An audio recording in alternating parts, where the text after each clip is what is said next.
History rarely begins with explosions. More often, it begins with whispers. Long before the first shots of World War I echoed across Europe in 1914, the warning signs were already visible to those who cared to look. Empires were competing for power. Military budgets were rising. Nations were forming tight alliances that could pull entire continents into conflict overnight. Yet for ordinary people living in cities like Vienna, Paris, and Berlin, life seemed normal. Markets were open. Trains were running. Newspapers reported tensions. But few imagined the world was standing on the edge of catastrophe. Then one event, the assassination of Archduke Franz Ferdinand, triggered a chain reaction that pulled dozens of nations into the deadliest war humanity had ever seen. 2 decades later, history whispered again. The rise of Adolf Hitler in Germany, aggressive territorial expansion, and fragile diplomacy created a dangerous atmosphere across Europe. Many leaders hoped the crisis would fade. But by 1939, the invasion of Poland ignited World War II, a conflict that reshaped the entire planet. The lesson historians often repeat is simple. Global wars rarely appear suddenly. They grow slowly, through rivalry, fear, military preparation, and political miscalculation. And that brings us to today. Across the world, tensions between powerful nations are once again rising. Military alliances are strengthening. Regional conflicts are spreading. Strategic weapons are advancing faster than diplomacy. From Eastern Europe to the Middle East, the global balance of power is shifting in ways that feel strangely familiar to students of history. So the question becomes impossible to ignore. Are these simply normal struggles between nations? Or are they the same warning signals that once appeared before the world changed forever? Because if history truly leaves clues, the signs may already be around us. Long before the guns of World War I thundered across Europe, the stage for conflict was already being built. Not with bullets, but with alliances. In the early 1900s, powerful nations began forming strategic partnerships designed to protect their interests and deter enemies. On one side stood the Triple Entente, bringing together the United Kingdom, France, and Russia. Across the continent stood the Triple Alliance, linking Germany, Austria-Hungary, and Italy. At first glance, these alliances looked like instruments of stability. Leaders believed that if powerful nations promised to defend one another, potential enemies would think twice before starting a conflict. But alliances can also create a dangerous chain reaction. When countries bind themselves together through military promises, a small crisis between two nations can rapidly expand. What begins as a regional dispute can suddenly pull entire continents into war. That is exactly what happened in 1914. After the assassination of Archduke Franz Ferdinand, tensions between Austria-Hungary and Serbia quickly activated alliance commitments.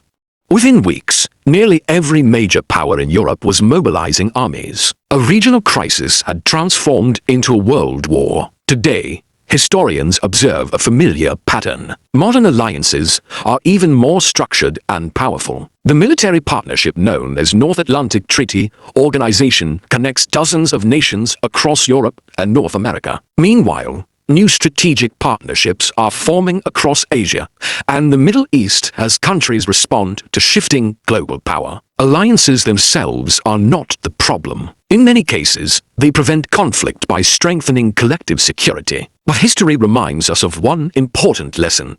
When alliances grow rigid and global tensions rise, the world becomes more interconnected in both peace and war. And in such a system, a single spark in one corner of the world can ignite consequences far beyond its borders. History often turns on moments that seem small at first. On June 28, 1914, in the quiet Balkan city of Sarajevo, a single act of violence shook the political foundations of Europe. The target was Archduke Franz Ferdinand, heir to the throne of Austria-Hungary. As his motorcade moved through the streets, a young nationalist named Gavrilo Princip stepped forward and fired the shots that ended the Archduke's life. At that moment, few people in the crowd could have imagined what was about to unfold. It appeared to be a tragic political assassination, the kind of event Europe had seen before. But the world of 1914 was already under enormous pressure. Nationalism was rising across the Balkans. Empires were competing for influence. Armies had been mobilizing and preparing for possible war. Most dangerously, powerful alliances connected the major nations of Europe. When Austria-Hungary blamed Serbia for the attack, diplomacy quickly began to collapse. Within weeks, military commitments pulled nation after nation into the crisis. Germany backed Austria-Hungary. Russia mobilized to support Serbia. Soon France and the United Kingdom were drawn into the conflict. A regional dispute had ignited World War I. Historians often point to this moment as one of the clearest lessons about global conflict. Large wars rarely begin with massive invasions or dramatic declarations. Instead, they emerge from smaller crises that occur in a world already filled with tension, fear, and competing alliances. The spark may be small, but when the environment is unstable, even a single event can trigger consequences far beyond what anyone expected. That is why historians study these moments so closely, because understanding how one incident in Sarajevo reshaped the world helps us recognize how fragile international stability can sometimes be. Long before the first shots of World War I echoed across Europe, and long before the blitzkrieg of World War II tore through the continent, nations were quietly preparing for conflict. In the early 20th century, governments understood something crucial. Wars are rarely won on the day they begin. Victory depends on preparation. Factories in Germany, France, and the United Kingdom churned out rifles, artillery, and ammunition at an unprecedented scale. Shipyards teemed with workers assembling massive battleships, their steel hulls glinting under smoky skies. Every year, armies grew larger. Every year, naval fleets expanded. By the 1930s, the world had seen this pattern repeat. Germany, under new leadership, began a dramatic rearmament campaign. Japan invested heavily in its navy, eyeing dominance across the Pacific. Diplomatic negotiations continued, but the shadow of conflict loomed larger with each new tank, battleship, and fighter plane. History teaches us that such military buildups are rarely neutral. When a nation invests heavily in war machinery, it signals both preparation and expectation. Leaders may hope for diplomacy, but armies do not build themselves for peace alone.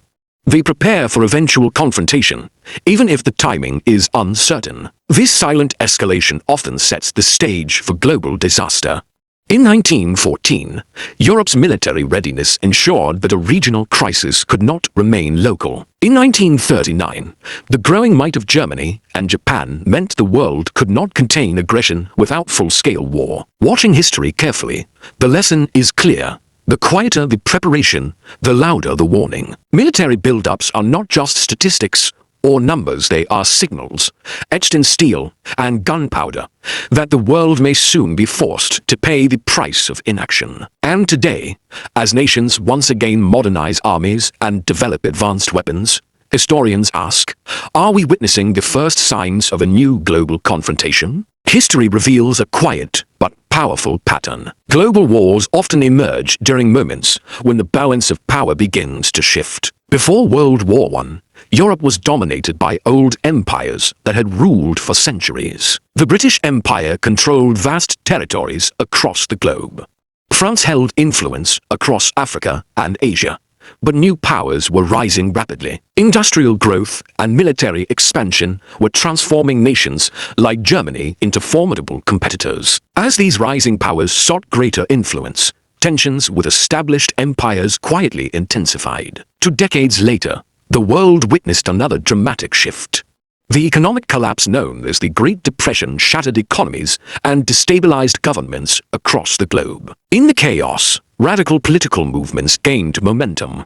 Leaders promising national revival and strength rose to power, particularly in Germany and Japan. Ambitions grew, alliances hardened, and the fragile international order struggled to hold together. When World War II finally erupted in 1939, historians later recognized that the deeper cause had been years of shifting power, economic rivalry, and unresolved political tensions. Today, the global landscape again feels unsettled. Economic competition between major powers is intensifying. Strategic alliances are evolving. Regional conflicts continue to test the balance of international stability. In several areas of the world, military forces operate in close proximity, watching each other carefully. One example often discussed by analysts is the ongoing tension between the United States and Iran. While diplomacy continues, the rivalry reflects a broader struggle for influence in a strategically important region. Historians studying past conflicts often return to the same difficult question. When global power begins to shift, are the resulting tensions simply part of normal international competition? Or are they the early signals of a larger transformation that the world has not yet fully recognized? Because history suggests that when the balance of power moves, the consequences can reshape the future of entire generations. History rarely repeats itself in exactly the same way, but historians often say it rhymes. Before the outbreak of World War I, the warning signs appeared slowly and quietly. Alliances tightened across Europe. Military forces expanded. Regional disputes created tension between powerful nations. Yet for most ordinary people living in cities like London, Paris, and Berlin, daily life continued as usual. Shops were open. Trains were running. The idea that the entire world could soon fall into war seemed distant and almost unimaginable. The same pattern unfolded again before World War II. Political extremism was rising. Military expansion accelerated in nations such as Germany and Japan. International tensions were visible to diplomats and analysts, but many people believed that diplomacy and negotiation would ultimately prevent another global catastrophe. History later proved how fragile the hope was. When historians look back at these moments, they often notice that the clues were never completely hidden. Alliances were forming. Conflicts were spreading. Military power was increasing.